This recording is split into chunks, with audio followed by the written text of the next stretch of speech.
Hi friends, PSC quick ഗൈഡിന്റെ പുതിയൊരു വീഡിയോയിലേക്ക് എല്ലാവർക്കും സ്വാഗതം. 2016 woman sub inspector of police എക്സാമിലെ GK ക്വസ്റ്റ്യൻസ് ആണ് ഇന്നത്തെ വീഡിയോയിൽ ഡിസ്കസ് ചെയ്യുന്നത്. ഇതിനു മുമ്പ് ഈ ക്വസ്റ്റ്യൻ പേപ്പറിലെ GK ക്വസ്റ്റ്യൻസ് ഡിസ്കസ് ചെയ്ത് 2 വീഡിയോസ് പോസ്റ്റ് ചെയ്തിരുന്നു. കാണാത്തവർക്കായി അതിന്റെ ലിങ്ക് ഡിസ്ക്രിപ്ഷൻ ബോക്സിൽ കൊടുക്കാം. ഇതുപോലെ പ്രീവിയസ് ക്വസ്റ്റ്യൻസും മോക്ക് ടെസ്റ്റും കറന്റ് അഫയേഴ്സും മറ്റ് ക്ലാസ്സസും ലഭിക്കുവാൻ ഞങ്ങളുടെ ചാനൽ സബ്സ്ക്രൈബ് ചെയ്യൂ. സബ്സ്ക്രൈബ് ചെയ്യുമ്പോൾ ബെൽ ബട്ടൺ പ്രസ് ചെയ്ത് ഓൾ എന്ന ഓപ്ഷൻ കൂടി സെലക്ട് ചെയ്താൽ ഞങ്ങൾ വീഡിയോസ് അപ്ലോഡ് ചെയ്യുമ്പോൾ തന്നെ നിങ്ങൾക്ക് നോട്ടിഫിക്കേഷൻസ് ലഭിക്കുന്നതാണ്. അപ്പോൾ ഇന്നത്തെ ക്വസ്റ്റ്യൻസ് എന്തൊക്കെയാണെന്ന് നോക്കാം. The article of the Indian Constitution that deals with right to constitutional remedies is. Right to constitutional റെമഡീസിനെ കുറിച്ച് പറയുന്ന ഇന്ത്യൻ കോൺസ്റ്റിറ്റ്യൂഷനിലെ ആർട്ടിക്കിൾ 32 ആണ്. ഡോക്ടർ BR അംബേദ്കർ ആർട്ടിക്കിൾ 32നെ the heart and soul of the constitution എന്നും the fundamental of the fundamental rights എന്നും വിശേഷിപ്പിച്ചു. അപ്പോൾ ഈ കോൺസ്റ്റിറ്റ്യൂഷനിലെ പ്രീവിയസ് ക്വസ്റ്റ്യൻസ് ഡിസ്കസ് ചെയ്തും വീഡിയോസ് പോസ്റ്റ് ചെയ്തിരുന്നു. അപ്പോൾ അതിൻ്റെ ലിങ്കും ഡിസ്ക്രിപ്ഷൻ ബോക്സിൽ കൊടുക്കാൻ താല്പര്യമുള്ളവർ അത് കണ്ടു നോക്കൂ. The International Human Rights Day is observed on. International Human Rights Day അന്താരാഷ്ട്ര മനുഷ്യാവകാശ ദിനമായി ആചരിക്കുന്നത് എന്ന്. ഡിസംബർ 10-ാം തീയതിയാണ് international human rights day. Chairman of the national human rights commission in India. ഇന്ത്യയിലെ നാഷണൽ ഹ്യൂമൻ റൈറ്റ്സ് കമ്മീഷന്റെ ചെയർമാൻ ജസ്റ്റിസ് HL ദത്തു ആണ് national human rights commission chairman. ഇത് watchdog of human rights in India എന്നറിയപ്പെടുന്നു. ഇന്ത്യയിലെ മനുഷ്യാവകാശങ്ങളുടെ കാവൽക്കാരൻ എന്നാണ് ദേശീയ മനുഷ്യാവകാശ കമ്മീഷൻ അറിയപ്പെടുന്നത്. 1993 ഒക്ടോബർ 12-ാം തീയതിയാണ് ഇത് സ്ഥാപിതമായത്.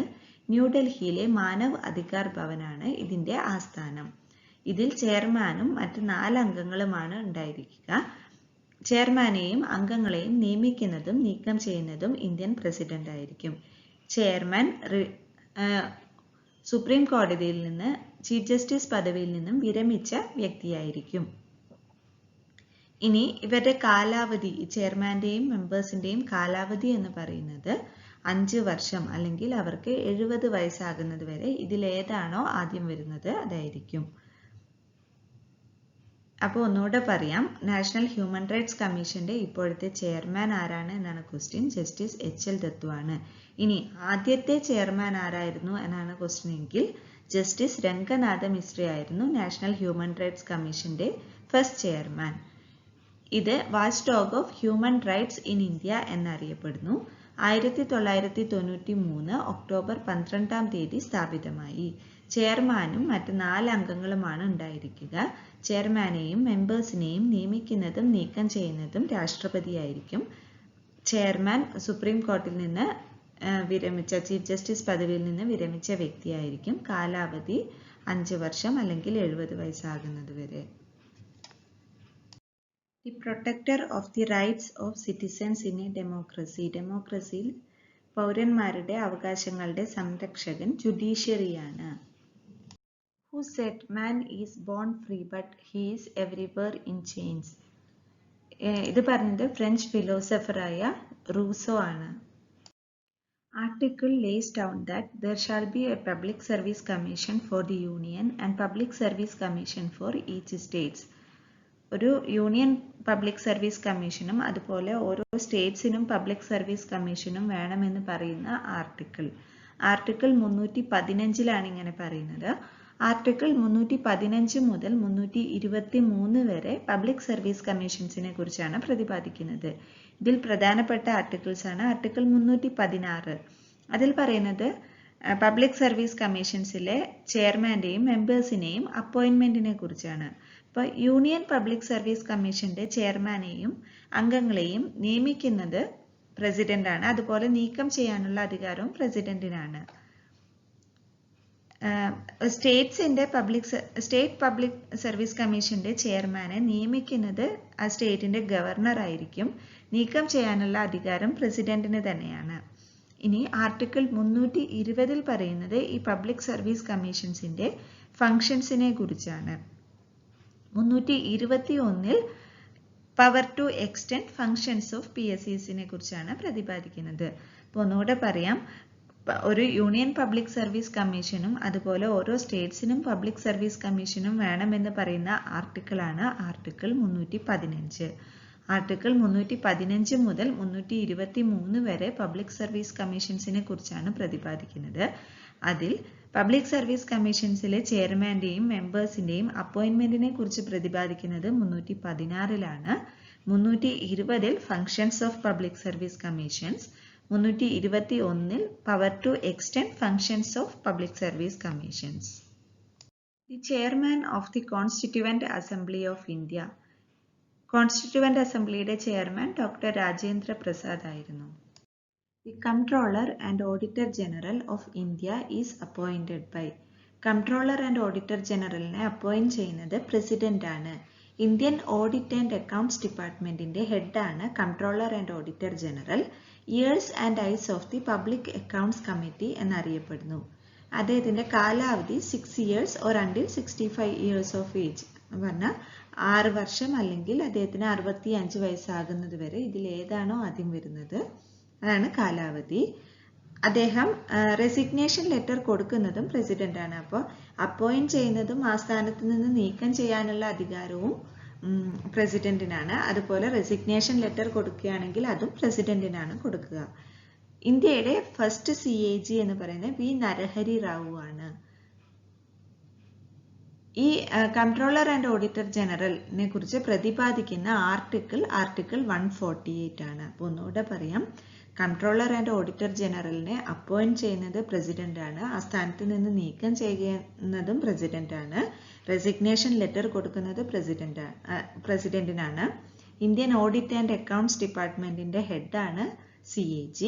Years and eyes of the public accounts committee എന്നറിയപ്പെടുന്നു.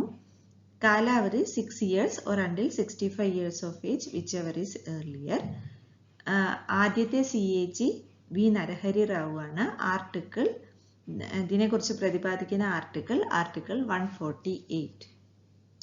The present home minister of India is. ഇന്ത്യയുടെ ഇപ്പോഴത്തെ home minister. Answer Amit Shah.